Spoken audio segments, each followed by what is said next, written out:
Like to call the November 6th meeting of the West Des Moines City Council to order and invite you all to stand and join us for the Pledge of Allegiance led by our birthday boy, Councilman Kevin Trevelyan.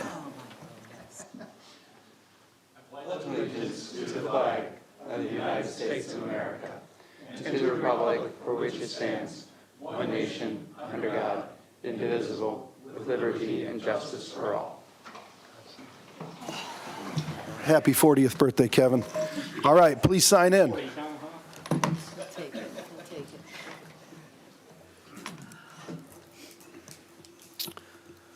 5 members present. Okay. Have there been any changes to the agenda? No changes, Your Honor. Okay, can I get a motion to approve the agenda as distributed? So move. Okay, it's been moved and seconded. Please vote.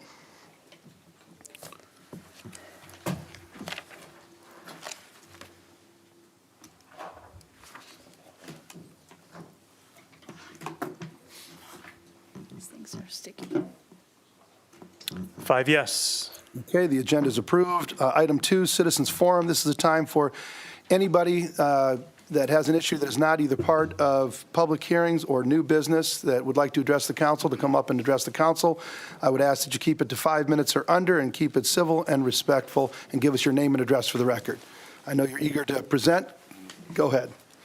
Thank you very much. My name is Danny Reedy. I reside at 4001 Ashworth Road. See my house there. I'm here to talk today about seeking reimbursement for an oak tree. It is the large green tree you can see there. Very prominent tree on our property and also blocks the view of Ashworth from my wife's home office, which you can see on the left.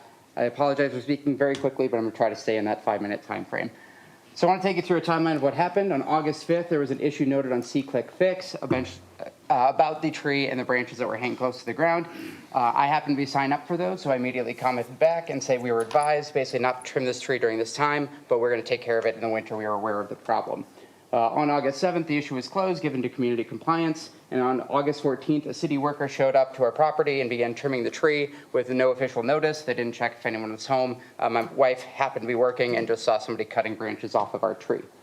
So the issue caused, we had previously spoken to an arborist about it, and he advised that you should absolutely not cut this tree during summer months as it can contract oak wilt. If the tree gets oak wilt, it will die. According to him, there's no way to prevent this. It's a very large, very expensive tree out front. So we called him, had him come inspect the cuts, and he essentially said this needs an emergency fungicide injection to prevent that oak wilt. So the arborist noted, I have here I will just kind of summarize for you. I know it's hard to read. Basically, there was out-of-season pruning that exposed the tree to oak wilt. There was reports of oak wilt in the area, and because of the nature of those cuts and not being properly done, it was compounded and made it even more exposed. And he recommended a $600 fungicide injection, which we had done the next day.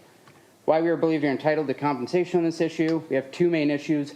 1, there was a lack of warning that kind of took away all of our alternative options. And 2, the cuts were improper and performed by an untrained worker that put the tree's health unnecessarily at risk.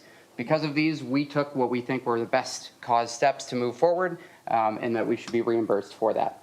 So number 1, the lack of warning. There was no official communication. There was the SeeClick Fix, but that's not an official communication. I happened to see it. The complaint was noted on August 5th, forwarded on August 7th. Trimming took place on August 14th, so there was enough time, I believe, to notify us or to have us explore alternative options. I called Paul, who happens to be here today, and he said, and he's speaking as a city forester. I want to be clear, he's not talking about the compliance department. Compliance department was the ones who did this, but he said, I have said, and this is my policy, I don't prune trees on private property, even if it solves a problem. I don't do that unless I talk with the homeowner. After explaining the situation, he said, this is why you don't show up and do things and then let people know. According to Chris Olson, our arborist, we could have cabled the tree, done some other things that didn't involve trimming that would have brought it within compliance. Number two, the improper cuts, the lack of training. Again, this conversation with Paul, he stated if the compliance specialist decides to do it, they basically just basically prune up to the sidewalk or solve whatever they think the problem is. So you're 100% right, because it was done by them. They are not going to make good pruning cuts. They're just going to solve the problem. He also stated, again, as the city forester, we don't prune oak trees between April 1st and October 1st. It was not his department. Again, I want to make that clear. It was the compliance. So I reached out to Joe Corey, who I also know was here, and asked him basically who was the person that did this. Did they have training? Was this in accordance with the city's guidelines? He basically stated they get many trainings on this sort of thing. The city forester helps out. The full quote is there. I asked again, just trying to get the name of individual. I wasn't trying to direct ire at this person, but really just trying to understand the situation, how it happened, and for their specific training. And he responded with, Danny, I'm sorry it worked out like this for you. I understand you have concerns with the tree health, and so on, to reach out to Paul for additional guidance. Paul painted a different story with our initial call back on August 21st. Before that, he said whoever did the cutting of branches, probably they may not have been able to identify the tree, quite frankly. This kind of stuff is done without consultation with me. I'm not surprised it was not done in conjunction with generally approved arboricultural practices. He also visited the property afterwards. We stood outside, took pictures, and he said that he was basically going to use this as a training for compliance because this was not done to kind of the standard that he believed was correct. So he wanted to take it, with the quote there, maybe I can use it as a learning experience for our compliance people and for Joe, referring to Joe Corey there. According to Paul, also, I won't read these quotes, but the city would have been liable for the tree. Essentially, if you make trimming cuts and that causes the death of the tree, the city could be held liable. Obviously, this is a very, very large tree, very prominent placement, very important to the property value of the home, being right along Ashworth Road. And these quotes that I've looked at go well over $10,000. I'll stress I'm not an expert on that, simply trying to do some Google searches and provide some context. So as an overview, our trim was basically without prior notification. It was improperly trimmed and put at risk for oak wilt. This was an assessment by an arborist, and Paul agreed to that as well. Had the tree contracted oak wilt, the city very potentially could have been liable, and that would have been a very, very expensive process and something that no one wants to endure. We took what I believe is a very reasonable step of injecting a fungicide for $600, stopped any chance of contracting oak wilt. That was the word of the arborist. No further issues have been reported, so this, as far as I know, is over and done with. And so I'm basically asking for help and guidance on where to go next. I was basically told there's no process for reimbursement for this, but I think that deserves special consideration. So sorry about the speed of that, but that's my 5 minutes. Thank you. Hey, we caught it all. That was very good. You could be an auctioneer at some point. No, it was good. Thank you. I think we understood everything you went through. I guess I would ask for both Paul and Joe to come up. As you're talking through this and telling us your story, I'm trying to remember years ago, we used to give notices to homeowners that had, branches that were overhanging to trim them up, clean them up. Years ago, we changed that, and I think we changed that when we hired an arborist and brought an arborist on staff as well as bought our own truck. And I thought that we didn't give notice to the homeowners and have the homeowners trim that, but that we would actually do that. And so that we've changed our practice, and if this is true, that we could do something and have liability, my gosh, maybe we need to take a look at putting it back to the way it was. But Joe, tell us what is the standard practice that we do with something like this? So standard practice, Joe Corey, Deputy Public Services Director, along with Paul, the Urban Forester. So we typically get a complaint, and we go out and investigate it.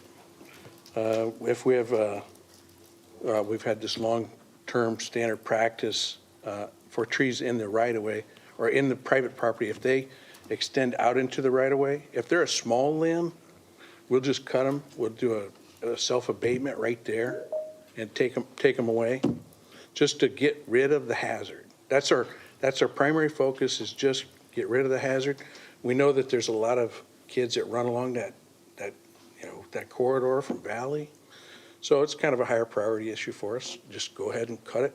If it is a larger limb, or if it's the tree itself that needs to be taken down, then we rely on Paul, and I get a lot of guidance from Paul.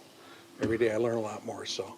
But anyway, he will deem it dangerous, and then he puts them on notice. We put them on notice. We give them 2 weeks to take it down. So that's how that's So how this is that a small or a large limb? We're talking about a very small limb, so we're talking about 3/4 of an inch on one end on the private side, and of course, on the other end, it's zero. You know, it grows out to nothing. So we're basically taking that limb that's extending over the sidewalk that might hit someone in the eye. So It's a hazard. Again, my understanding is back in the day, I mean, when Kevin and I first started, we used to have this process whereby we would provide the notice to the homeowner, give the notice, and have the owner have a certain period of time for which to cure this. And then if they didn't do it, then we would come in and do it to get it off of the public right-of-way. But I thought that changed, that whole practice changed So what you're talking about is a tree that's in the right in the of way. right-of-way only. It changed for only trees in the right-of-way. He takes care of trees in the right of way. Okay, gotcha. And this So is with the not- private, we still give the It's notice to the extend- homeowner. It's in the private area, and it's extending into the right of way. So we still give notice to the homeowner, except for that We if it's a don't smaller have- limb and it's a safety issue. And in this particular case, we don't. We do if they're there and we see them, we visit with them. But if they're not there, we just cut that limb. If it's a small limb, and we take it away, and the issue's gone. So if it's larger limb, or something we can't handle, if it's the tree itself, then we give notice, and a 2-week notice, that the tree needs to be taken care of. But if our goal is to just make one trip.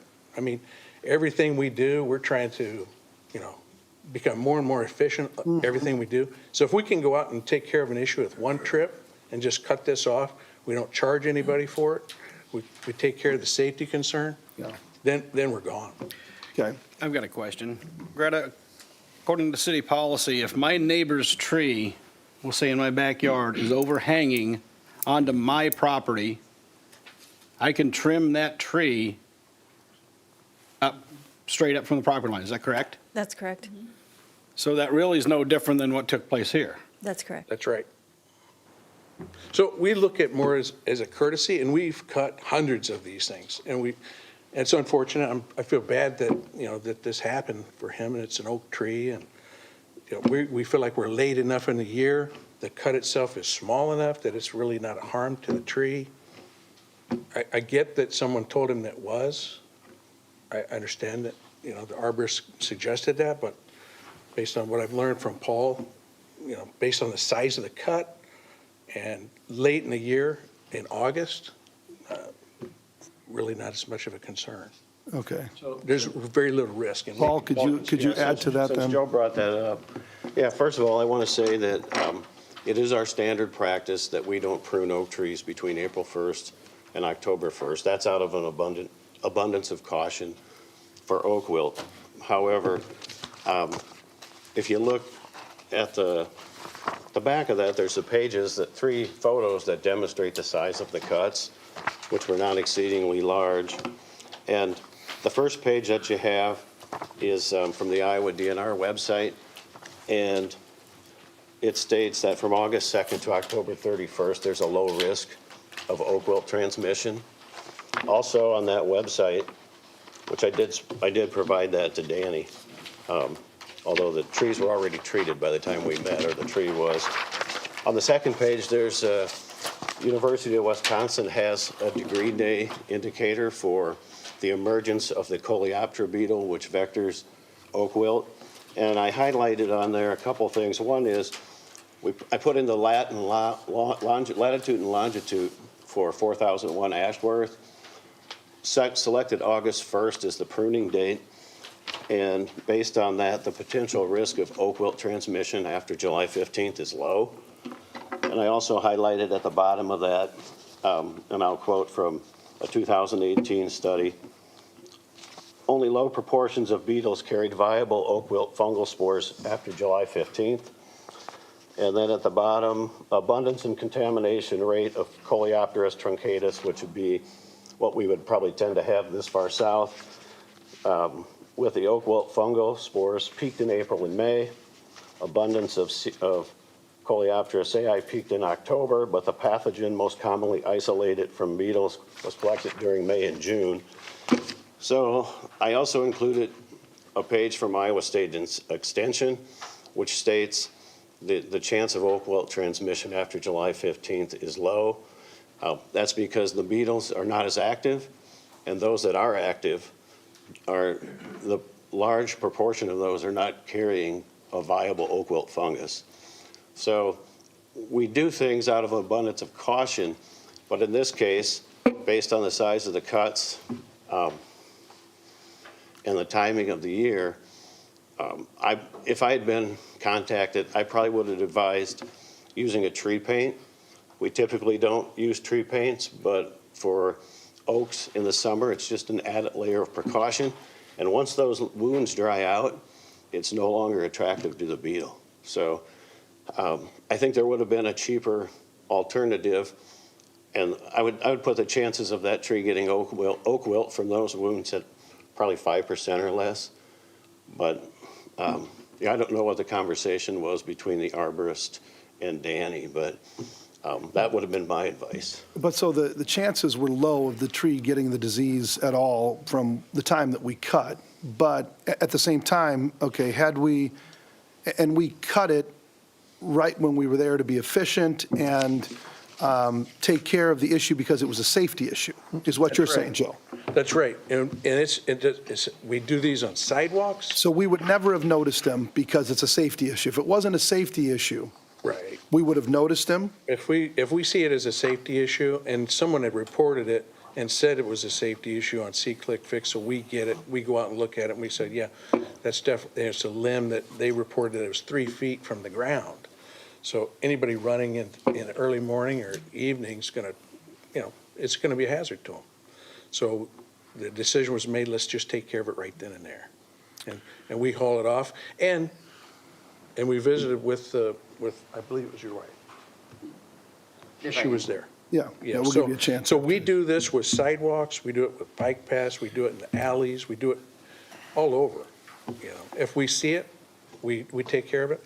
If somebody reports it, we go investigate it, and we try and take care of it as soon as we can.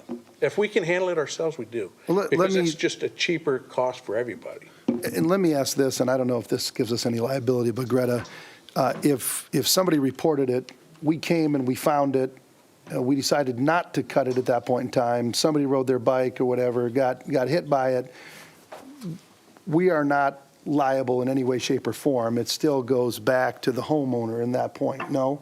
It would still go back to the homeowner, but we would have been on notice.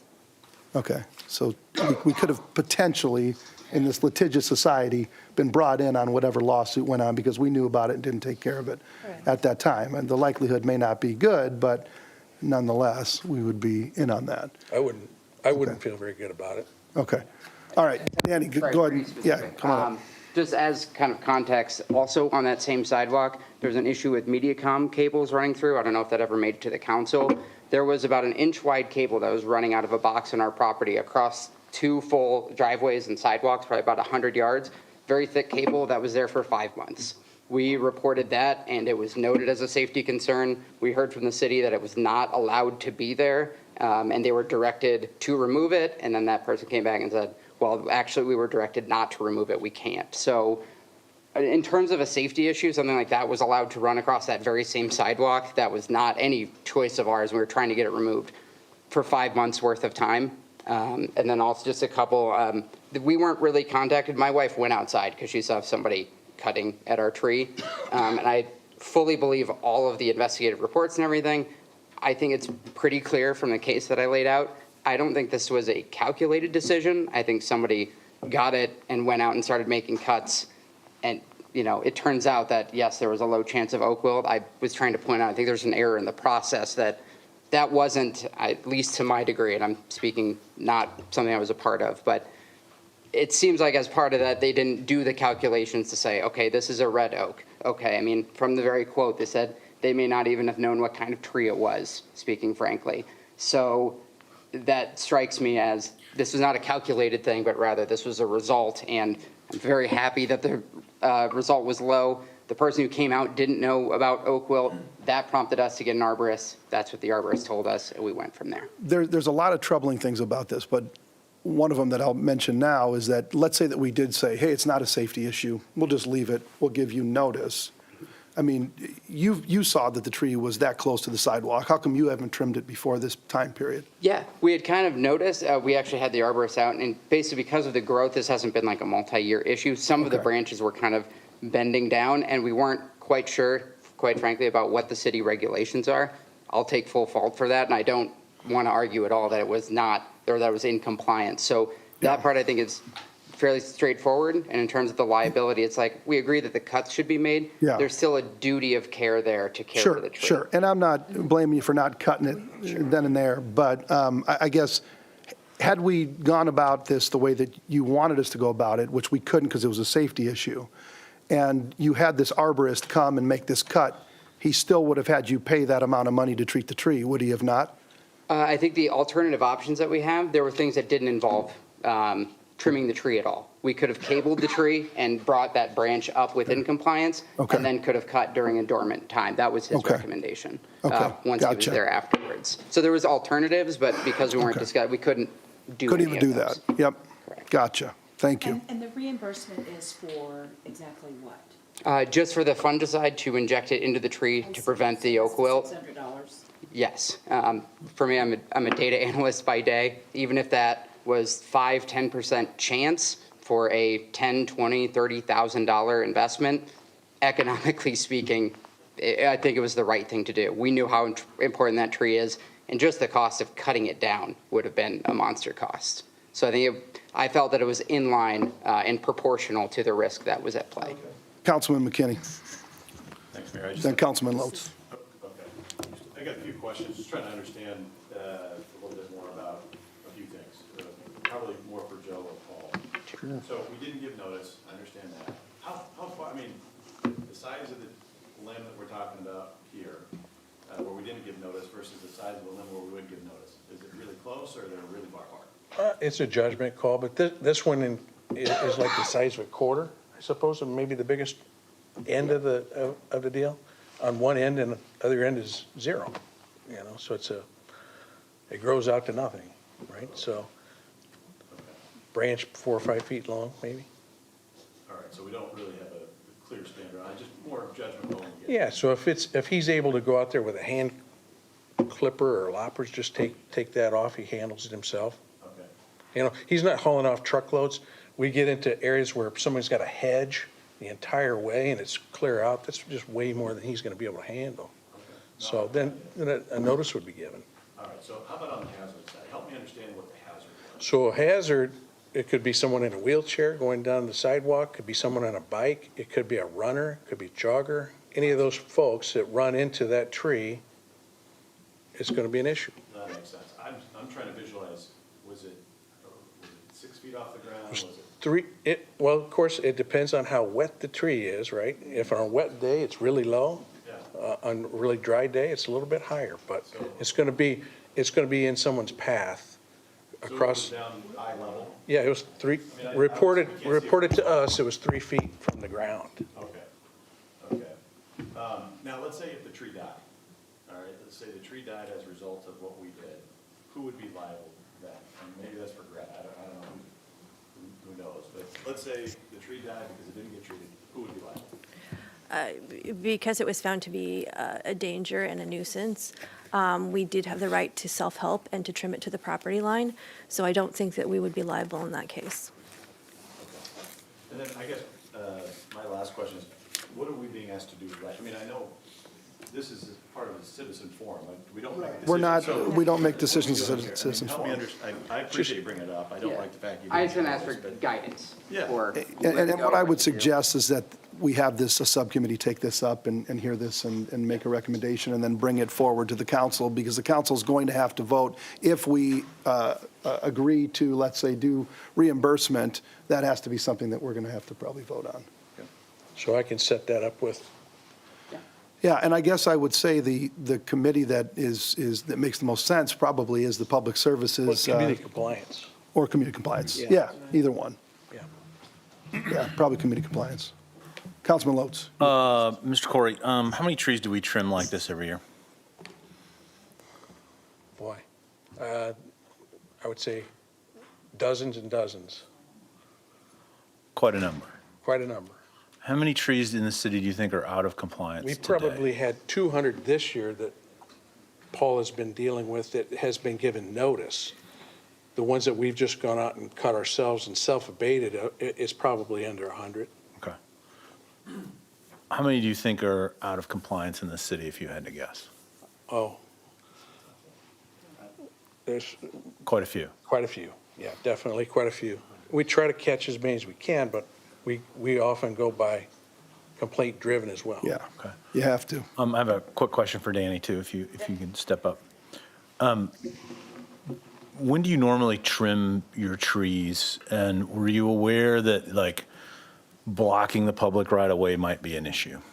For sure. So we normally trim them over the winter time, as we've been advised with that tree specifically. We've had a couple where it's been close to the house, and so we consulted. So not a right-of-way issue, but, it's hitting the gutters and whatnot. So we knew winter was the time, and as I noted, we commented on there as quickly as we could within hours of the complaint being lodged. Like, we have a plan, we're planning to trim it during winter time. I guess, never communicated as this is a safety concern, out of compliance, emergency sort of situation. The only thing we had was somebody took a picture, lodged a complaint, Right. was the extent. That's usually how those things go, is once somebody complains, right? Okay, I think that's all I wanted to know. Thank you. Sure, thank you. Councilman Hudson. More of a comment rather than a question. So, Joe, thank you for your thoughts. Danny, thank you for coming. Paul, thank you for your thoughts as well. So if we have about 100 trees that are trimmed, could be more, could be less per year by community compliance, I guess I just never want to be in this position again where something like this happens. So if we have dozens of varieties of trees, how many times is a tree in danger of being of getting wilted or whatever the tree disease is? I just want to make sure that this is not a high risk when it comes to city protocol because the branch was too big or it was too thick and therefore it was more at risk. It wasn't at the right time. Paul, by all means. Yes, thank you. Yeah, typically the only tree that we would be concerned about, have any concern about at all, would be oak trees. And we would be more concerned about trees in the red oak family than the white oak family. So of all the trees that are out there, the hundreds, I don't know what percentage of those would be oak trees because they're on private property. But those would be the ones that we would be concerned about, would be the oaks specifically, and then more so the red oaks. Had this occurred, June 1st, that we might be talking about it, that now we're in the active period of time. So I think it was fortunate it was in August. It was when the risk of transmission was low. But getting back to the original question, oaks would be the only species that we'd have any concern about something vectoring a disease in there. So really, when it comes down to it, when it comes to community compliance and these automatic trims that happen, oaks are the only ones that maybe everyone should be kind of on notice for. Hey, let's think about this for a second and just make sure everything's good to go Yes. in regards to wilt Correct. or any sort of tree disease. Yep. You're welcome. Oh, I would also add, too, that I did have an email in late August in my correspondence with Danny about letting him know that if he was seeking reimbursement, he should contact finance. So I think he had stated that basically everyone said there's nothing you can do. I had contacted him with an email saying, and maybe he forgot that, but going through the finance department would be how you would seek reimbursement if you were trying to get something. And then, but I think I also added when we were out, there's the chances of that being agreed to by staff would probably be relatively low. So just to wrap this up, and you bring up finance, so now I'm thinking about F&A instead of community compliance. You think community compliance is the right place for this to go, Joe? Invite someone from. All right, so we're going to have this go to community compliance. Tim, come on up, Tim. We're going to have our finance director come up to give one of the final words here. Tim Stiles, Finance Director. I'm not sure why he was given the direction that he didn't have any recourse, because we get claims all the time, right? I handle I mean, I don't know how many I have on my desk right now, a dozen. We have a standard claim form I would have given him to fill out. We would have probably turned it in through our insurance or had it discussed that way. That would be my suggestion for how to handle it. So that's a better way to go, is instead Well, of coming that's to the a... normal way to go. I don't know about better. That's Okay. subjective. Okay. Danny, is that okay with you if we go the normal route, or would you like to go to a subcommittee? I'll give you the choice on this. No, whatever, I think I'll take the council's recommendation on that, for sure. Wherever you think the best place for it to go. I'm, again, kind of seeking guidance, so I'm pretty open. But even if it goes, Let's automatically, I'm just, let's bring it, yeah. are they going to automatically pay it, or is this still going to come back for some kind of an investigation? Which is why I was No, going we to would say... turn it into our insurance. They would handle it. That's why we have The it. insurance may not pay it, and then you're going to be back asking for more action. Let's move it to a city council subcommittee, and we'll go from there, and then we can go down that route. My concern is if we do it in a different process, then if there is ultimately city liability, then we haven't really addressed that. Okay, and I guess my concern is that we're going to go through insurance. Insurance is going to deny the claim, which seems like what they probably will do. And then Danny's going to be back here requesting that we take this issue up again. Then we're going to go back through the subcommittee, and then we're going to be right back here again. Sure, So- that sounds reasonable, but if we do it that way and there's future damage, then where are we at? But again, it goes back to what I asked in the very beginning. If my neighbor's tree is overhanging my fence, Yep. I have every right, regardless of what kind of tree it is, to go out there and trim that straight up to the property line. That's, in a sense, what the city did. It's overhanging the city's property. Correct? Correct. Sorry if I can speak. Go ahead. That was the exact thing that Paul had advised me on, that exact scenario. But he said, a direct quote, if that would have led to the death of the tree overall, the person who did the cuts would be liable. I disagree with that I don't know, 120%. I'm not a lawyer, but that's how. There's no, well, Paul's not either. There's no way, I mean, the owner of the tree is responsible for keeping that tree on their property and out of a nuisance or a safety issue to the adjoining property. Correct, Greta? Yes. I'd like to suggest that this go to a committee, whichever one we think is best. We're not going to be able to vote on it today. We're doing committee work right now. It's good to understand all the issues because you brought them forth and you deserve a voice and you deserve to be heard. But I think we should move this to the committee and let the committee do their work and a decision be made. All right, Recommendation. absolutely, agreed. We're going to bring this to a committee, and we're going to do, Tim, would you rather have it come to F&A since your finance is dealing with this? No, I think it should go with Okay, Joe go into said. community compliance. Okay, go into community compliance. Danny, you'll be notified of it. I mean, this is a tough situation. We're going to wrap this up, but everybody basically did what they were supposed to do. We had a safety issue. We took care of it. We trimmed it. It wasn't responsible to leave it. You were concerned about it. You contacted an arborist who you pay money to. The arborist suggested, right, wrong, or indifferent, that you treat it. Maybe he knew, maybe he didn't know, maybe he needs to make money. I don't know, but you did as a homeowner what you thought you needed to do to save the tree. Everybody did what they were supposed to do, and we're in this situation. So it's a tough one. We'll take it up to this Community Compliance Committee. You'll be notified when they meet, and then you can plead your case to them, and they can bring it forward, and we can go from there. So thanks for being here. Okay, anybody else for Citizens Forum? Please come up to the microphone, give us your name, address for the record, 5 minutes or under. All right, Ivan. Ivan Weber, 1275 16th Street. I just want to comment on the last thing because I happen to have a tree you have whacked, a lovely magnolia.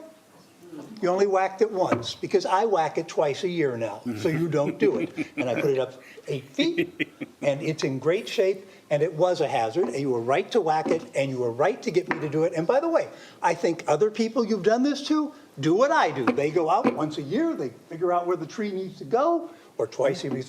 Magnolias have this thing where they get shot. Anyway, the magnolias are easy, and all trees are easy when you do it for safety purposes. And what you're doing when you enforce your rules is you get people like me to enforce the rules for you. So unfortunately, you don't have to spend as much money on public employees. Thank you. Thank you. Thank you for your comments. Appreciate it. Anybody else for Citizens Forum? All right, come on up, Steve. Steve Freevert, Executive Director of the Historic Valley Junction Foundation. I'm going to talk about a different kind of tree. It's tree night for City Council. Last year, Reader's Digest named Valley Junction the best Christmas community in Iowa. Fantastic. We love that. But we do not have a community Christmas tree in Valley Junction. There's no good place to do it. So early this year, we looked into the possibility of getting an artificial one. We don't have to trim it. With the support of the city, the support of Public Services, Chief Liu, we found it a home. We are going to be erecting it on the driveway in front of the Fire Administration EMS building in the 300 block of 5th Street. So I'd invite all of you and the community to the tree lighting ceremony at the first jingle in the junction. So that is a week from Thursday, November 16th at 6 o'clock. Hope to see y'all there. Awesome. Thank you, Steve. Appreciate it. Okay, anybody else in the audience for Citizens Forum? Then I'll go online for anybody online that would like to address the council on anything that is not either part of public hearings or new business. Okay, seeing no movement in the chamber, we're going to go online. Please hit *6, not #6, not #6, but *6 to unmute yourself and give us your name and address for the record if you'd like to address the council. If not, that's okay too.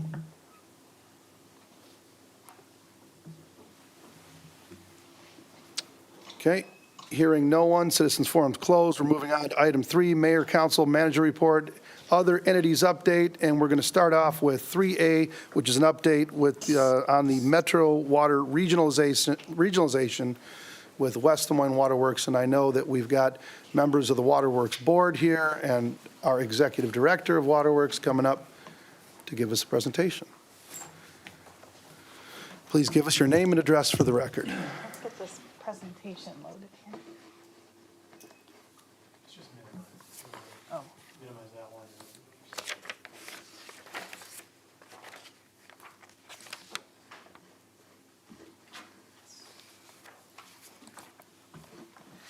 All right. Good evening, Mayor, Council. My name is Christina Murphy. I'm the General Manager at West Des Moines Waterworks. I appreciate the opportunity to talk to you about Central Iowa Waterworks and where we're at with this process. You mentioned we have some trustees here. We have Trustee Mary Thompson, Trustee Aaron Sheriff, Trustee Jody Smith, and our Chair, Scott Brennan. And Gretchen may be online. She was feeling under the weather and sends her apologies for not being here. So, can I give you a brief kind of overview of things? So this is the outline. But basically, we're going to talk about the history of regional cooperation and supporting growth in the region, including growth in West Des Moines, some of our recent progress, what Central Iowa Waterworks is, and would Central Iowa Waterworks make sense for West Des Moines Waterworks, what changes could happen as a result, and then next steps and where our board is at. So you may know, but you may not, there's been a long history of regional cooperation with Des Moines Waterworks and in the metro area.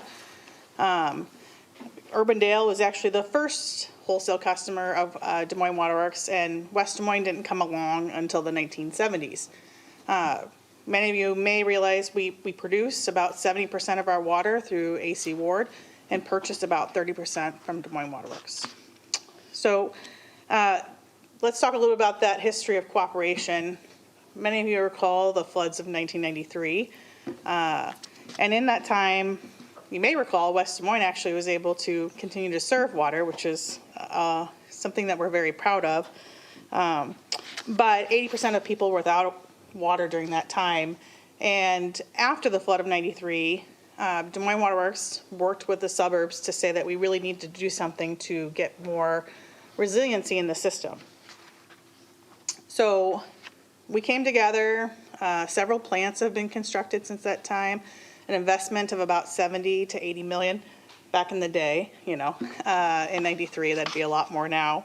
But basically, we could construct new treatment facilities and create this core network where we distribute water all across the metro, so that if a plant were to go down, another plant could push water in different places.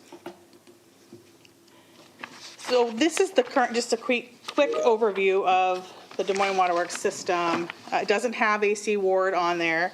But there's 3 main treatment plants that Des Moines Water Works has: the Fluor Drive plant, the Saylorville plant, and the Moffett plant, or McMullen plant, that's here just on the west side of the interstate.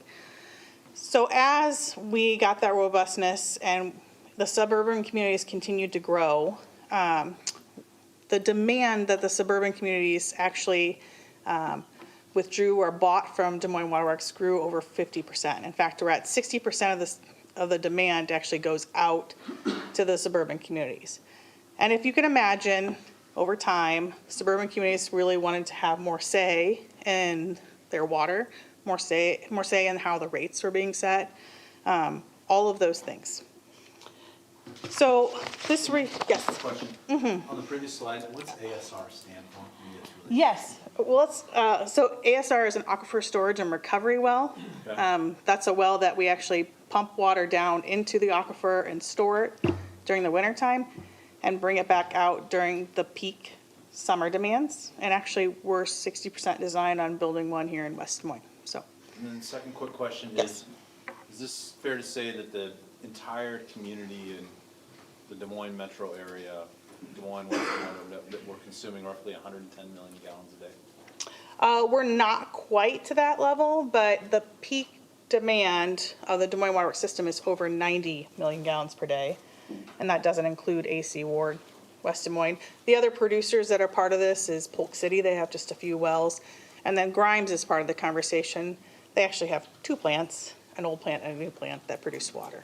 So Altoona is not part of this though, and they've got their own treatment plant, right? Yep, I'm gonna get into that. So if you could imagine, this conversation about regionalization has been going on for quite some time.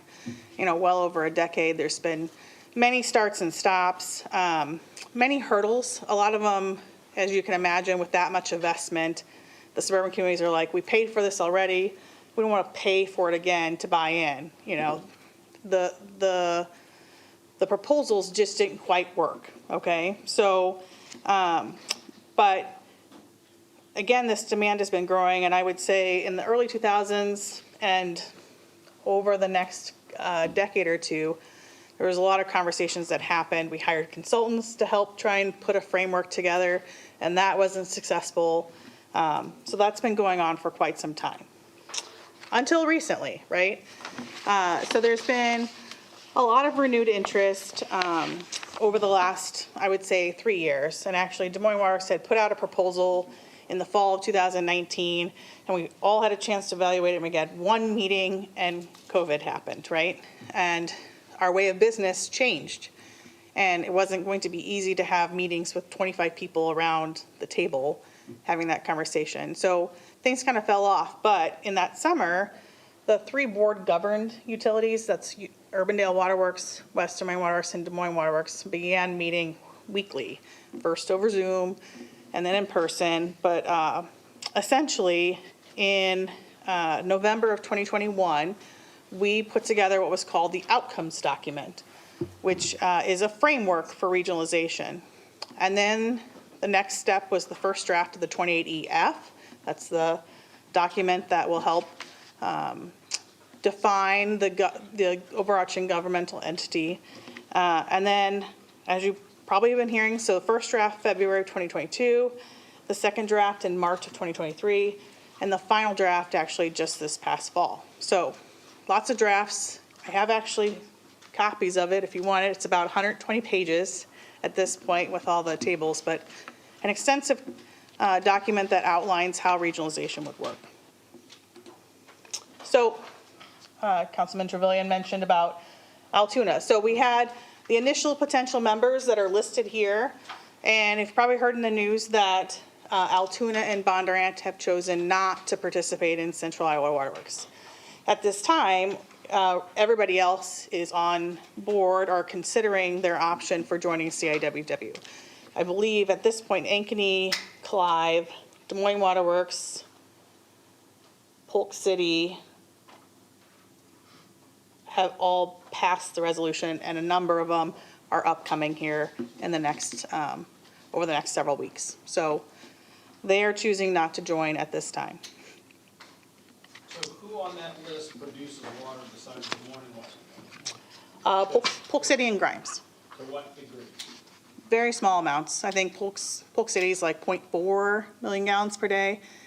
And Grimes, between their two plants, is probably closer to 5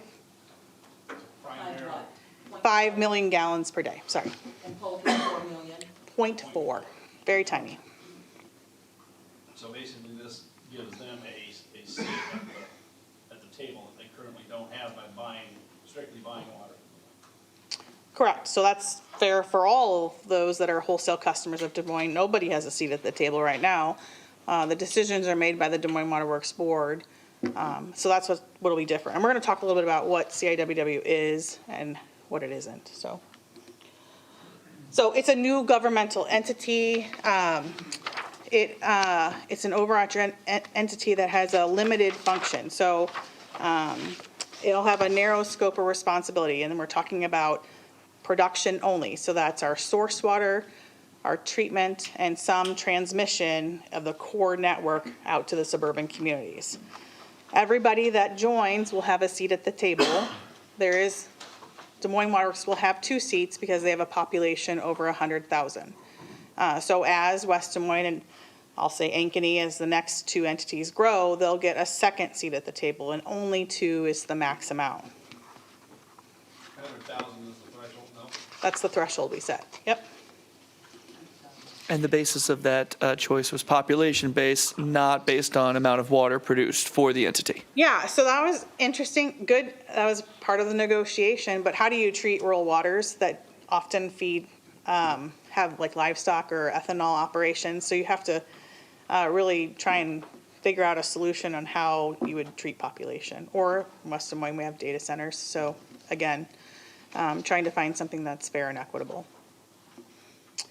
So how it could work. So as I mentioned, it would become an overarching entity that would own all the water produced by member agencies, including West Des Moines.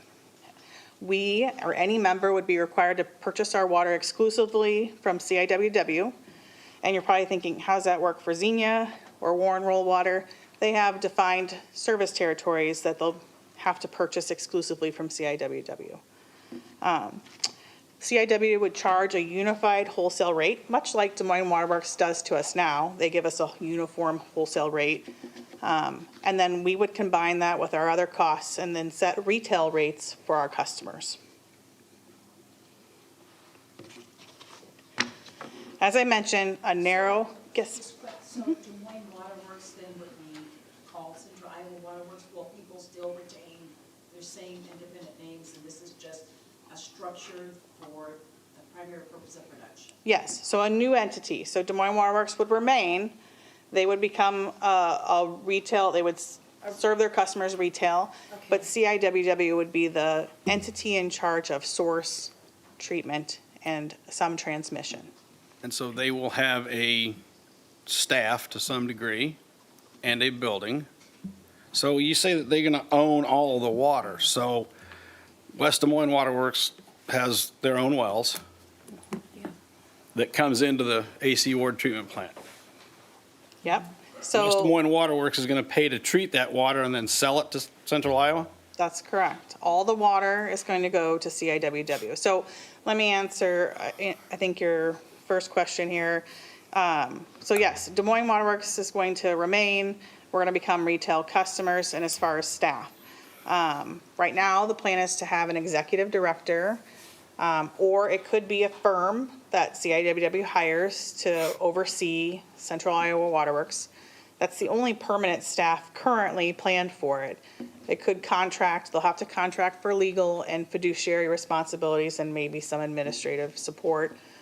They could do that either contract that with us, contract that with Des Moines Water, or contract that with some other entity. So Which is going to add cost. it will add a very small amount of cost. Depends on your definition of small. Well, I think we estimated it to be like 1% at most. So, so a pretty small cost. There are trade-offs, but I'll explain why. I think it'll help you understand why the board is looking at doing this. So, again, this, our board, Western Wayne, Okay, the trustees. and the boards of all of these other entities are considering the same thing. So it depends on if they're governed by a board or a city council. So Okay. the 3 board-governed utilities are Urbandale, West Des Moines, Des Moines, are overseen by the board. The others are generally are city councils. The rural waters also have their own boards. Okay. Okay. All right, let's let Christine, if we can, go through the entire thing. Write your questions down, and then we'll have questions at the end, so we can kind of expedite this a little bit. Sure. Go ahead. So CIWA would be responsible for planning expansions and securing the funding for those new expansions. So as much as it's important to know what it is not. It's not going to replace any of the local water systems. West Des Moines Water is going to continue to operate our local distribution system. We're going to provide direct customer service to our retail customers. So if you get a bill from West Des Moines Waterworks, you're still going to call us. You're still going to get a bill from us. They won't have any authority over the types of customers that we choose to have. So, we'll work together on those economic prospective customers. So that's important. And again, they're going to set local retail rates. So this is kind of a complicated slide here, but obviously with something this large, there's a financial model. And I broke it down into 3 different areas. So the water production facilities. So ownership of source, treatment, and transmission assets would transfer to CIWW. So that we're talking about AC Ward wells and the treatment plant and the raw water transmission main. Those things would transfer to CIWW. We're going to get compensated for our excess capacity in the system. We're also going to get compensated for the book values of our assets. So we get a credit in this process because we're bringing assets to the table. That's true for any water producing member. They're going to get a credit.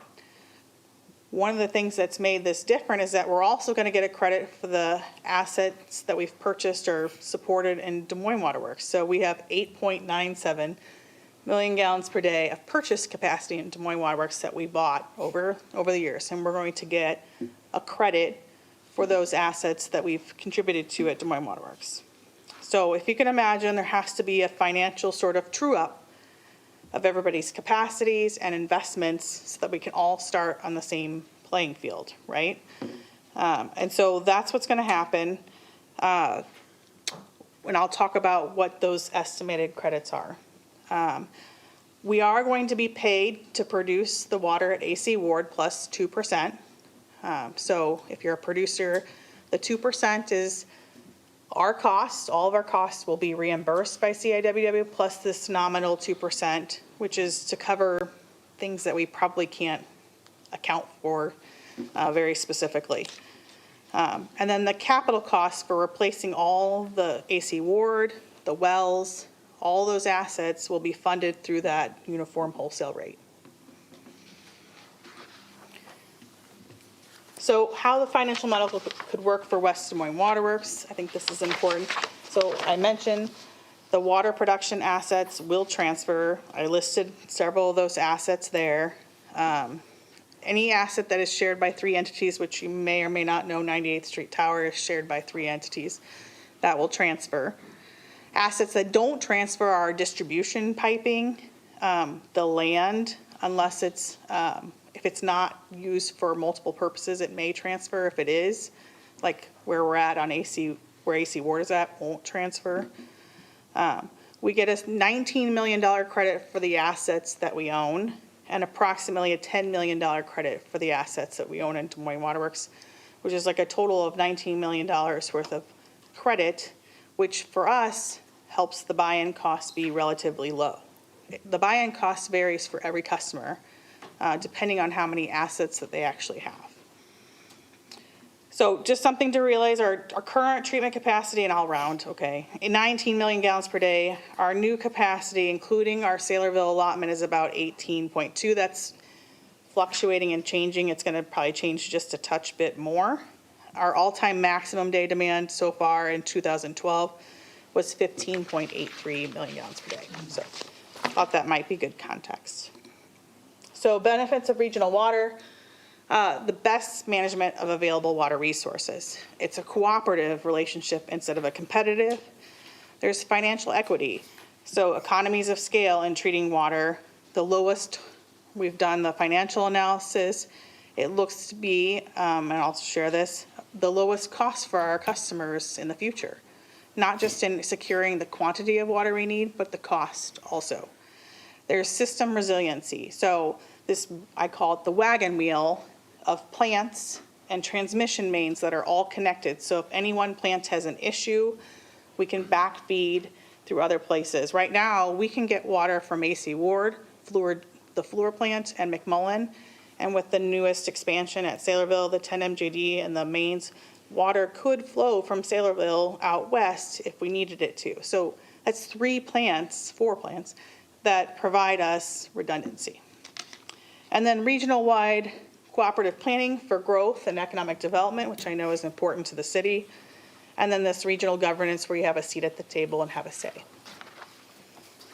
So why this could make sense for West Des Moines Waterworks? I think out of any community in this metro area, we have studied our options thoroughly.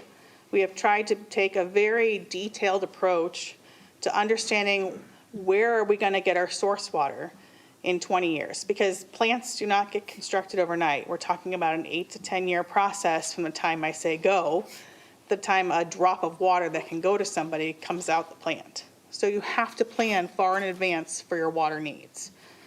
And so when we looked at the west plant option, was there water there? Yes, but we weren't going to make it to 2040, 2045 with the water source that's out west. We need to tap into other sources in order to take care of our community in the long run. Redundancy and reliability.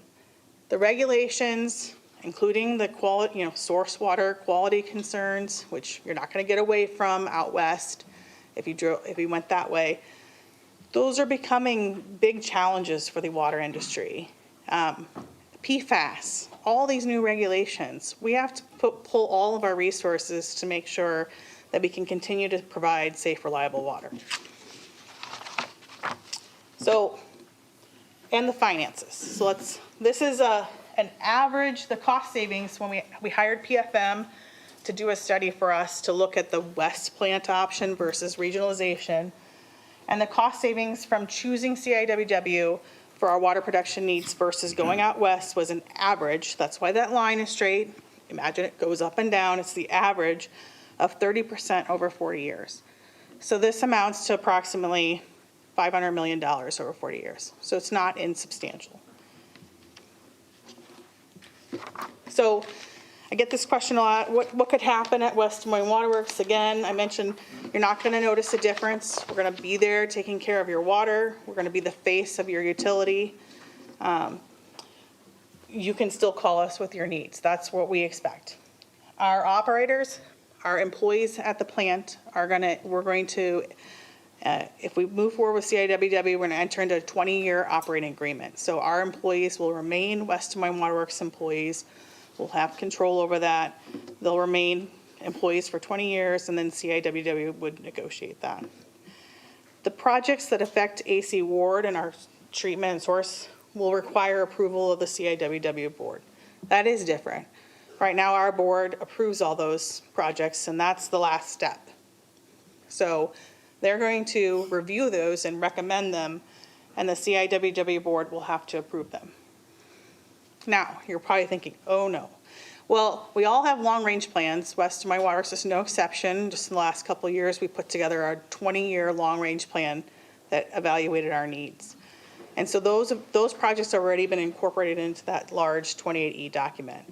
Are we going to continue to do new long-range plans? Yes, but we've determined what we're going to need at AC Ward and have incorporated it into the 28E. And then again, our finance department of 2 is going to be, but for 2.5 now, but they're pretty amazing, actually. We're going to put up a process to get reimbursed from CIWW. So we've already got an allocation, how that's going to work. We'll just have to do that math to make sure that we're getting reimbursed from CIWW. So you're probably wondering, what's the public input process? We've been talking about this for a while, I know.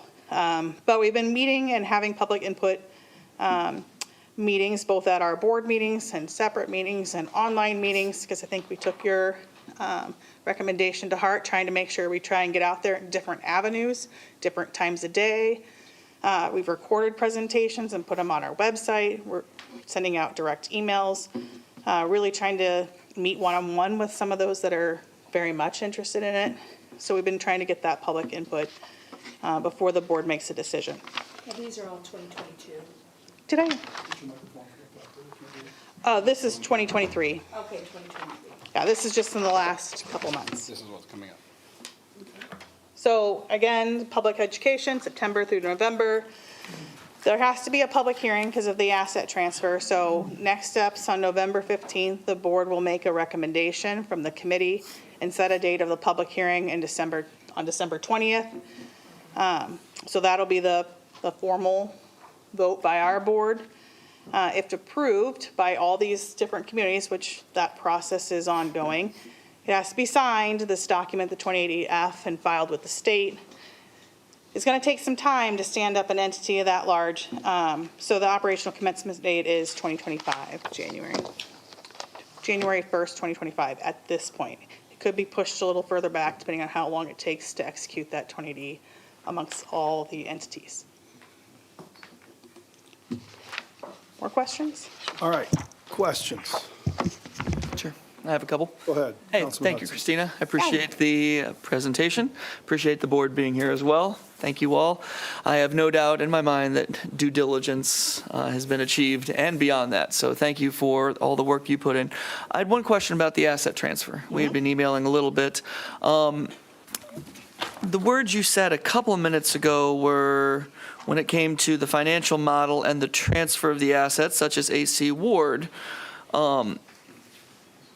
it brings the table results in with a relatively low buy-in cost of $350,000. Roughly. All right, That'll and so- adjust a little bit. It's Yeah, not adjustment. but if we didn't have these assets that we're bringing in, would the buy-in cost be much more? Yes. What would it be? For example, a similar study would be Ankeny, who aren't bringing assets to the table. So I believe Ankeny, who isn't bringing assets to the table, but they do have some purchase capacity, although they're using all of it plus more. I think it's about 15 million. Okay. Now, how is that difference? That's a $14.5 million gap, or difference, I should say.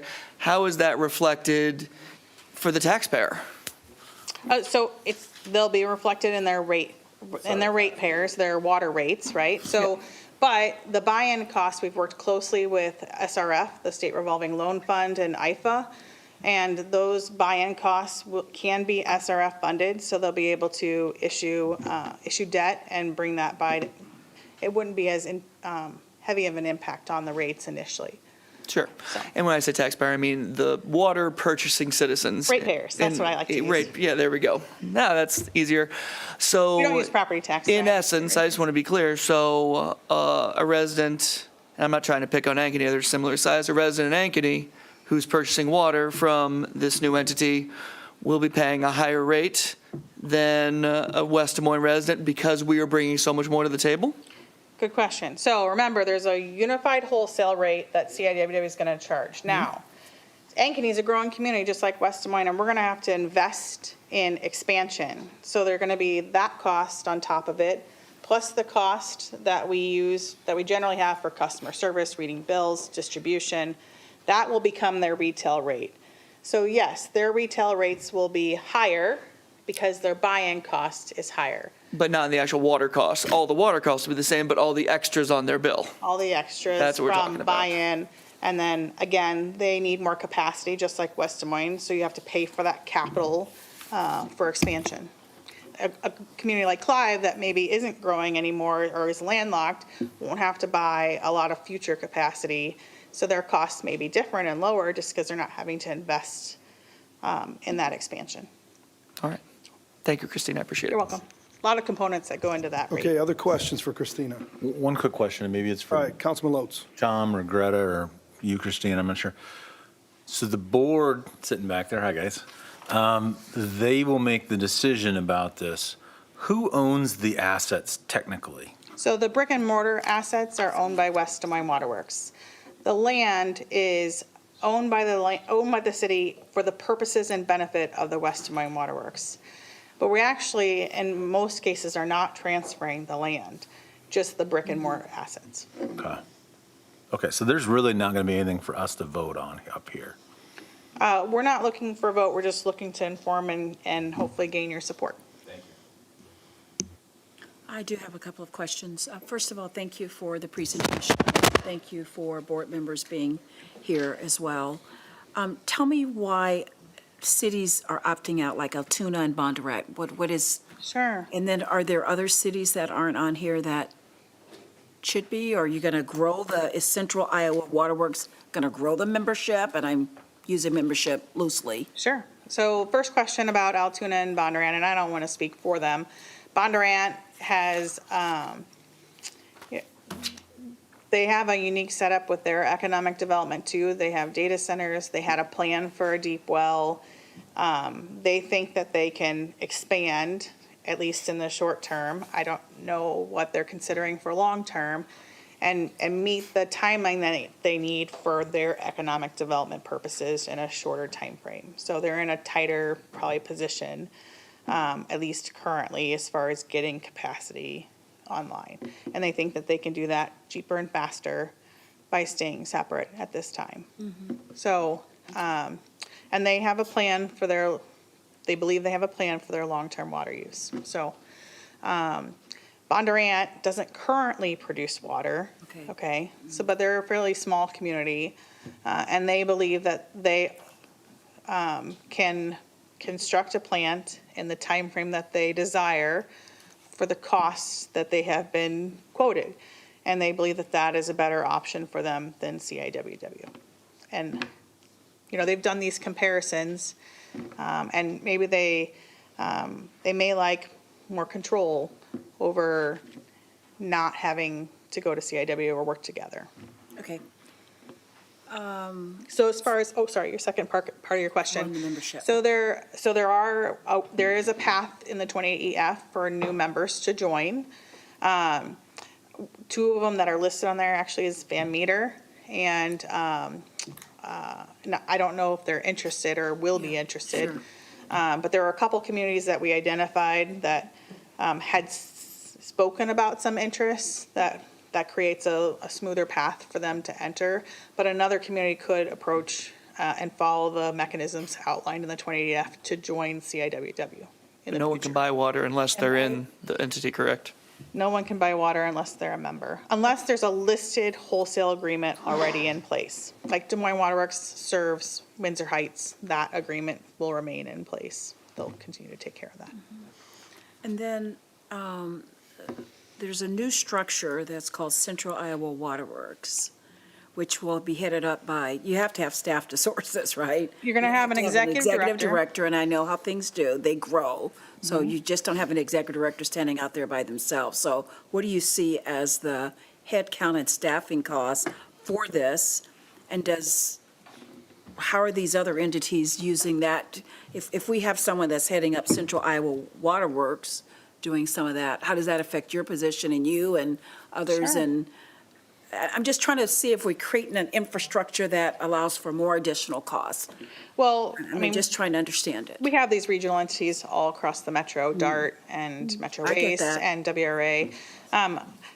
Whether they have staff or they contract third party for those, I don't know. That'll be the board's decision, whether they think that they want to hire a financial person to have on staff or contract with a firm to handle what they need. Or same thing with legal. Obviously, they're going to need legal assistance, but I don't know that they'll hire their own attorney. They may just contract with a firm to do so. It does allow for a whole firm to manage CIWW as well. So will there be some staff? I don't know how much permanent staff will be there. Will it grow a little bit? well, the metro's growing and CIW could grow. And in 20 years, I don't know what will happen, with those operating agreements. I know what's happening with WRA right now. They're staying, I think that's going well. So, I don't But really all know. of these other entities will be absorbing the cost of this new structure of Yes, government. yes. Yes. But did you see that it's $500 million savings over 40 years? Okay. If I brought a proposal like that to the city council, I think we'd be pretty excited about it. Yeah. But- Yeah, our goal. That matters, that all So- says, and I'm Yeah. just asking. Yeah, I know, I'm As just- relates to structure part of of the it. stuff, so I'm not opposed to it, I'm just asking questions that you're probably gonna get in the public forum, and if there's an offset of whatever, and I do know that the resources of our water stuff down the road is important, I get that and understand. I was a part of some of the meetings you all had early on, I think, pre-COVID, and those were some pretty heated meetings and public forums and whatnot, so, And we've had some attendance, but Yeah. I would say it's not been heated. And part of that is because I've Yeah. tried to continue to have the conversation with those staff. And I'm not saying that they're yeah, supportive, but I think that they understand the path. yeah. And more details have been flushed out, obviously, in several more years. I don't know all the details because some of those we've deferred to how the CIWW board, when they're formed, will set those policies Yeah. and decisions for themselves. But even with this, though, Well, thank you, I appreciate it. this doesn't take care of the water availability. There's still going to have to be more plants built somewhere else as all the communities grow. Absolutely. So I know over 5 years ago, Joaquin Van Meter was in talks with West Des Moines Water Works about building the plant out west. Yes. And that stalled when this monster created. Now, you talked about that wouldn't sustain us for, I don't know, what'd you say, 30 or 40 years. Maybe not even 10. There's got to be other sources, south of here or whatever. And all that's is going to be taken into consideration, whether you've got West Des Moines Water Works and Des Moines Water Works producing the water, or you're under the conglomerate of Central Iowa Water Works. You're still going to have to keep expanding. So I'm not Absolutely. sure, I'm not convinced that $500 million savings is there, because there's going to be more treatment plants built. The That's gonna number add that we cost. looked in PFM looked at those costs for expansion. So you're right, we have to build more plants. I'm not sure what source you're thinking about further south. I'm not aware of I'm just anything saying that's that going to there's produce got to be anything. something. I mean, So- we've never looked, right? I mean, Well, yeah, we have. I mean, the Metro has looked as far as where the future of drinking water will go. And actually, we're doing a study right now at the next plant after Saylorville 10 MGD plant, where do you go? And you're right, we're going to have to tap every available resource here in the Metro to make sure that we continue to support our needs, or we change trends or behaviors, things like that. So you're right, we're gonna have to continue to build, but it's that wagon wheel. We get this, it's economies of scale. So if I go build a 20 million gallon per day plant out west, hopefully it produces 20, I think it will. But again, that's for West Des Moines and Waukee, who's growing just as rapidly as we are in Van Meter. We build it, you build it for 20 years. We only use a fraction of it in the beginning. Whereas working together, we build a 10 or a 25 MGD plant, and everybody has their piece of the pie divvied out. So it's a more efficient way to construct capacity. Then, if you have a problem with that plant or another plant, you have that redundancy of a plant that, goes down here. Well, this plant can supply this community still, another plant and another plant. Those are benefits, I think, that we're going to realize in the future, and it may not be flood. It could be a source water quality issue or a no water quality issue. So, you talked about with the assets. So Central Iowa Water Works is going to own the treatment plant, correct? the assets, the The brick and assets. mortar assets. Right. So when that plant needs rehabbed, who pays for it? It needs rehab right now, and so our ratepayers pay for it. So when it becomes an asset of CIWW, everybody pays for it. So not just West Des Moines Water Works ratepayers. Everybody contributes to paying for the assets to maintain them. Okay.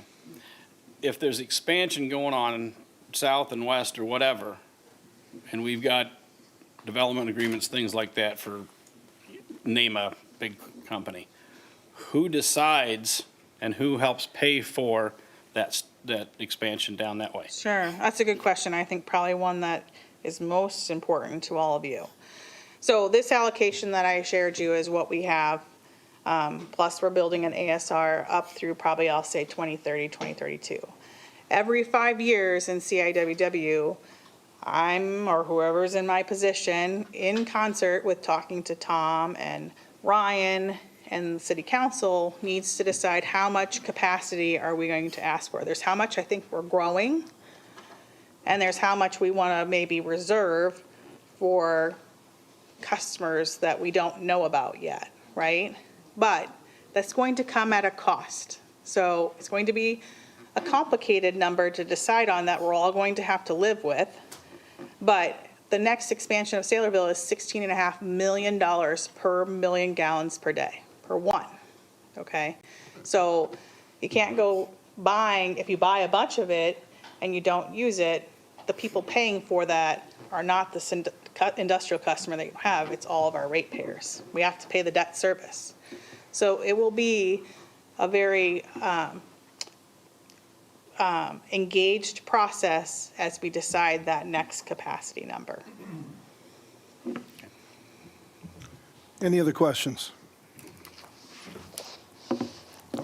I'd say thank you for having all those public meetings. Turn your microphone. Right. Thank you for that. Thanks for having all the public meetings. I don't know, I guess, exactly how many people show up, but it certainly shows engagement and wanting to hear and all of that. So thank you guys for that. And I would say, too, I really appreciate everything you guys have been doing. You guys have been going through this a long time. We've got unbelievable expertise here from not just in this city, but all across the metro that are getting together, putting their heads together to come up with the most fair, reasonable way to approach this that also addresses the demand in the future at the best price possible.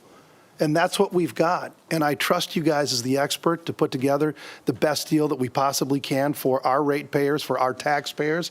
And I think that's what we've got before us. You know, are there people that are still critical?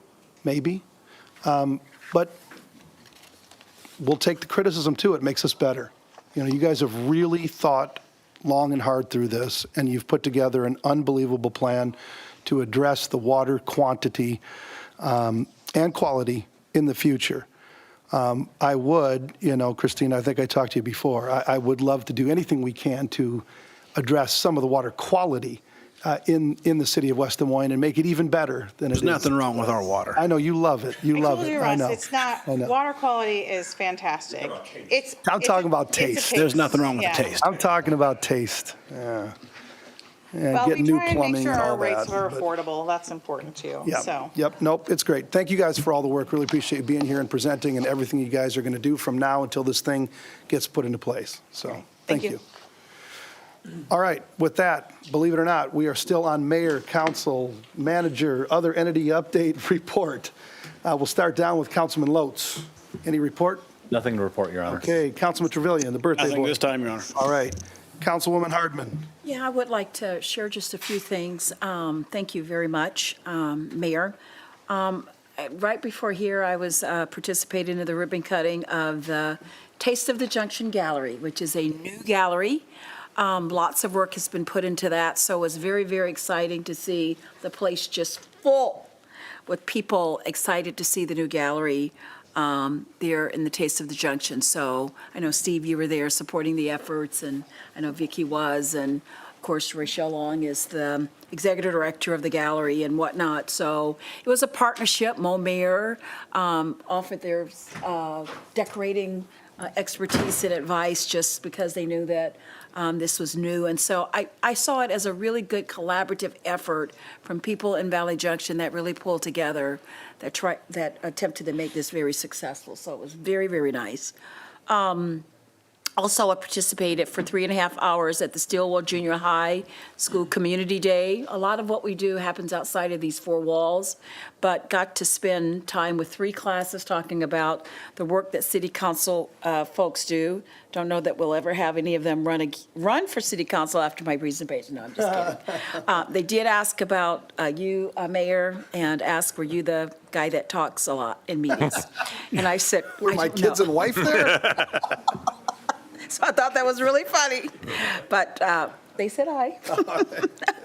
And then proud to be an inaugural West Des Moines Chamber Foundation board member.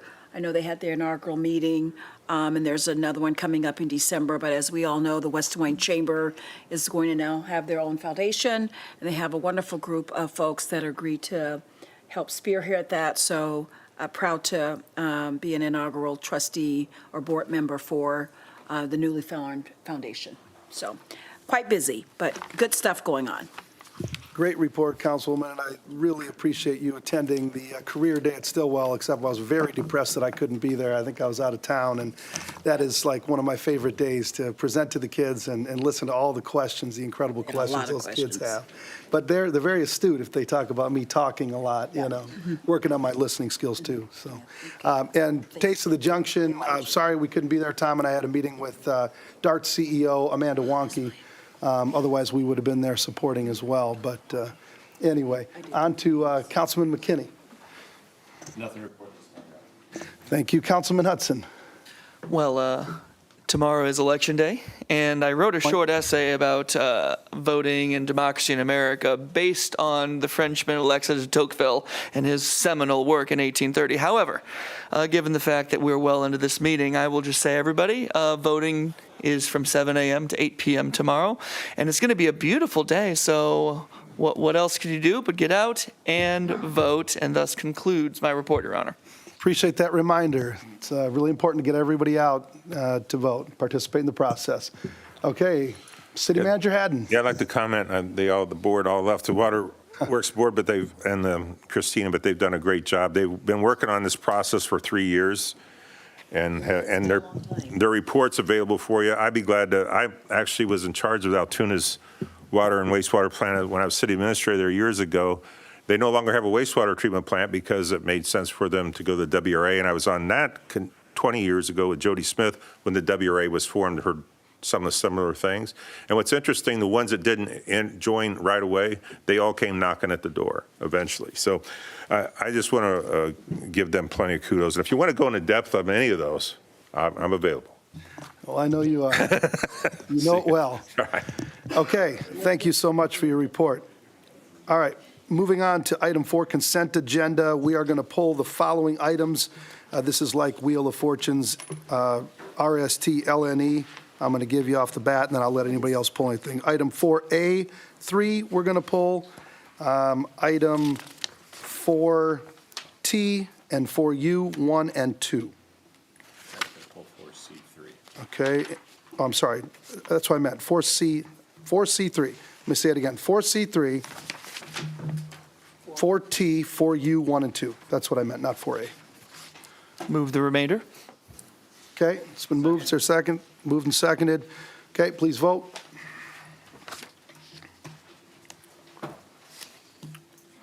Five yes. Okay, item 4C3 is Come and Go LC doing business as Come and Go, number 1097, 220 50th Street, Class E retail alcohol license. It's a renewal for the license. Does somebody want to move approval of item 4C3? Move approval. Second. Second. Okay, it's been moved and seconded. Any discussion? Okay, hearing none, please vote.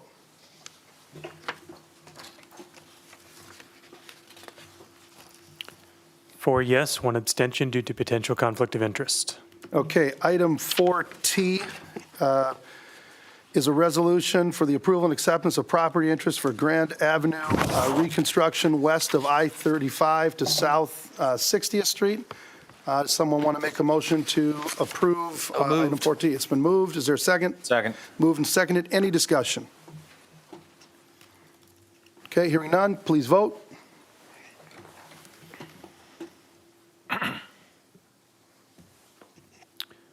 4 yes, 1 abstention due to potential conflict of interest. Okay, item 4U1 is a proclamation for Native American Heritage Month, November of 2023. Does somebody want to move approval of the proclamation? So moved. Second. It's been moved and seconded, and I will read. Whereas the city of West Des Moines recognizes and proclaims November as Native American Heritage Month, and whereas November is a time when many families come together to give thanks, but let us also remember the generosity of the, and you forgive my pronunciation of this, Wampanoag tribe and continued resilience of our Native community. Whereas the story of Iowa is inextricably tied to the story of indigenous people, with our name deriving from the Sioux word sleepy ones. And whereas we recognize the long and complicated history that brought us to reside on the lands we call West Des Moines, and acknowledge and honor the people who cared for this land before the city was established, the Iowa and Sauk and Fox Meskwaki nations. And whereas today there are 3 Native American reservations in Iowa that continue to thrive, and whereas Native Americans have played a key role in American history and have persisted despite the grave atrocities and continue to push for sovereignty and justice. So this month we honor their legacy and future by joining other cities in recognizing the cultural wealth, knowledge, and ingenuity of Native people. Now therefore, I, Russ Trimble, Mayor of the City of West Des Moines, Iowa, and on behalf of the City Council, do hereby proclaim November 2023 as Native American Heritage Month. Together, let us commit to learning about the diverse experiences and contributions of Native Americans. And with that, is there any discussion? Okay, hearing none, please vote. 5 yes. Okay, item 4U2 is approval of proclamation for Veterans Day, which is November 11th, 2023. Do I have a motion to approve the proclamation? So moved. Okay, it's moved. Is there a second? Second. Moved and seconded, and I will read. Whereas the city of West Des Moines recognizes and honors our veterans for their service and courage to protect our freedoms. Whereas on the 11th hour of the 11th day of the 11th month, on the 11th of November 1918, an armistice was reached, ending fighting between allied nations and Germany. More than 4.7 Americans put down their arms and marked the official end of World War I. In 1954, Congress officially renamed the day Veterans Day to recognize all those who have served in our armed forces. And whereas we honor the service, dedication, and self-sacrifice of our veterans to uphold the delicate freedoms and liberties we so deeply cherish. And whereas on this day we thank our veterans, living and deceased, who served honorably during war and peacetime. We recognize their service has required sacrifice, hardship, endurance, dedication, bravery, courage, and the highest level of patriotism. And whereas this day provides us the opportunity to recognize our local West Des Moines Emmerich Williams VFW Post 8879 and other military organizations that have banded together and are active in service of our veterans, residents, and community. And now, therefore, I, Russ Trimble, Mayor of the City of West Des Moines, Iowa, do hereby call on our community to recognize November 11th as Veterans Day. And I urge all residents of West Des Moines to honor the valor, sacrifice of our veterans by remembering that freedom is not free, and these individuals paid for the freedoms we all enjoy today. Is there any discussion? Okay. Hearing none, please vote.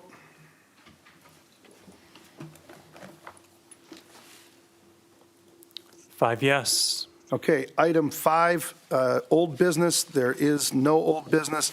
Item 6, public hearings. Item 6A. This is a time and place for a public hearing to consider amendment to Title IX zoning to modify land use permitted in the Community Commercial Zoning District initiated by the City of West Des Moines. Ryan, would you please read the date the notice was published? October 17th, 2023 in the Des Moines Register. And have we received any written comment to this hearing? The Plan and Zoning Commission, by a vote of 6 yes with 1 absent, adopted a resolution recommending approval of the ordinance amendment. Okay, anybody in the audience that would like to address the council, please come to the podium here, give us your name and address for the record. Anybody online that would like to address the council, hit *6 to unmute yourself and give us your name and address for the record. Is there anybody in the chamber or online? Okay, seeing no movement and hearing no one, I'm going to declare the public hearing closed. We've got an ordinance amendment for approval of the first reading. There are no outstanding issues, and this was also approved unanimously by the Development and Planning Subcommittee. Motion to consider the first reading. Okay, is there a second? It's been moved and seconded. Any discussion? Okay, hearing none, please vote.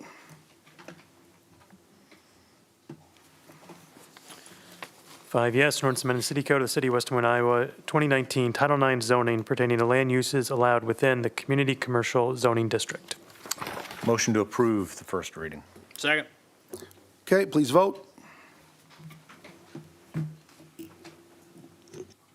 Five yes. Okay, item 6B. This is the time and the place for a public hearing to consider agreement for private development initiated by DEGH LLC. Ryan, would you please read the date the notice is published? October 27th, 2023, in the Des Moines Register. And have you received any written comment to this hearing? None, Your Honor. Okay, anybody from the audience would like to address the council on item 6B, please come to the podium, give us your name and address to the record. Anybody online, hit *6 to unmute yourself.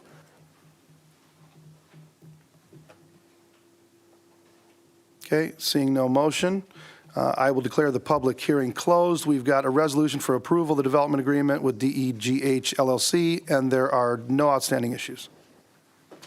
Somebody want to move approval? Approve. Okay, it's been moved. Is there a second? Second. Okay, it's been moved and seconded. Any discussion? Okay, hearing none, please vote. Five yes. Okay, item 6C. This is the time and the place for a public hearing to consider Iowa Army National Guard Readiness Center, 1625 Southeast County Line Road, conveyance of underground electric easement to Mid-American Energy initiated by the City of West Des Moines. Ryan, would you please read the date the notice was published? November 2nd, 2023, in the Des Moines Register. And have you received any written comment to this hearing? None, Your Honor. Okay, anybody from the audience would like to address council on item 6C, please come to the podium, give us your name and address for the record. Anybody online, hit *6 to unmute yourself. Okay, once again, seeing and hearing no one, I will declare the public hearing closed. We've got a resolution for opening, closing the public hearing, and for conveyance of the easement to Mid-American Energy, and there are no outstanding issues. Move approval. Second. Okay, it's moved and seconded. Any discussion? Okay, please vote. Five yes. Okay, item 6D, this is the time and place for a public hearing to consider West Des Moines Law Enforcement Center, 250 Mill Civic Parkway, conveyance of underground electric easement to Mid-American Energy initiated by the City of West Des Moines. Ryan, would you please read the date the notice was published? November 2nd, 2023, in the Des Moines Register. And have you received any written comment to this hearing? None, Your Honor. Okay, anybody from the audience would like to address the council on item 6D, please come to the podium, give us your name and address for the record. Anybody online, hit *6 to unmute yourself. Okay, seeing and hearing no one from the audience or online, I'll declare the public hearing closed. We've got, we've got a resolution for approval of conveyance of property interest. There are no outstanding issues. Somebody want to move approval? So moved. Second. Okay, it's moved and seconded. Any discussion? Okay, hearing none, please vote.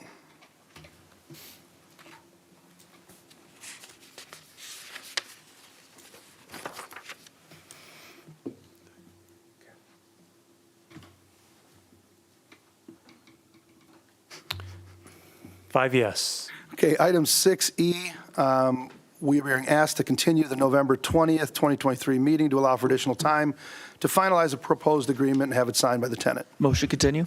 Okay, it's been moved to continue to November 20th. It's been seconded. Any discussion? Okay, hearing none, please vote. Five yes. Okay, item 6F, this is the time and the place for a public hearing to consider 2024 slurry seal program initiated by the City of West Des Moines. Ryan, would you please read the date the notice is published? October 20th, 2023, in the Des Moines Register. And have you received any written comment to this hearing? None, Your Honor. Okay, anybody from the audience who would like to address the council on item 6F, please come to the podium, give us your name and address for the record. Anybody online, hit *6 to unmute yourself. Okay, seeing and hearing no movement whatsoever, I'm going to declare the public hearing closed. We've got two resolutions and a motion, which we can take at the same time, and there are no outstanding issues. So moved. Second. Okay, it's moved and seconded. Any discussion?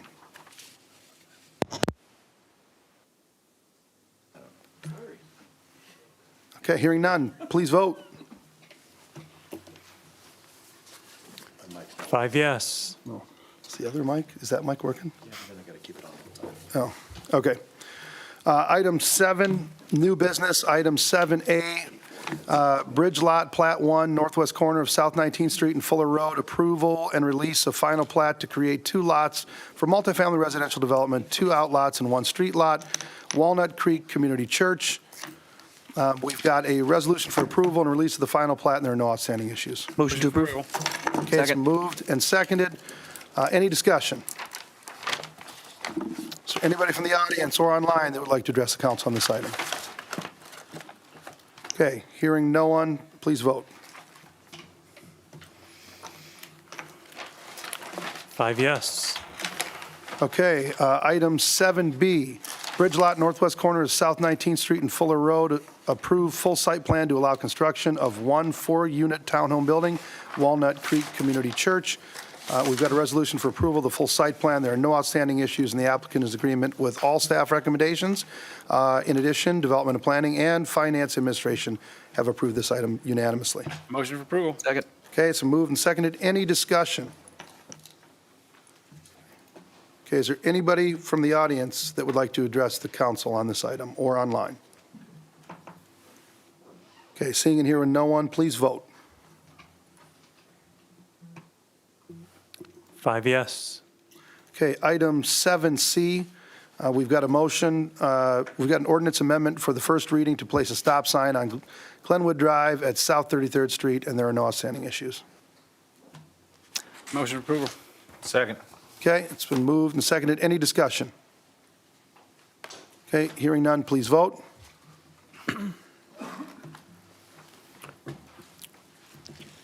5 yes, an ordinance amending City Code of City of West Des Moines, Iowa, 2019 by amending provisions pertaining to the traffic code relating to official traffic controls. Okay, well, now we need approval of the first reading.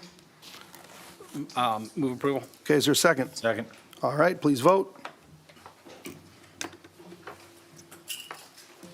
5 yes. Okay, item 8, receive, file, and/or refer. Item 8A, we will receive and file the budget amendment here for West Des Moines Waterworks. Item 9, are there any other matters that any council person would like to bring up at this point in time? Okay, with no other matters to come before the council, we are adjourned.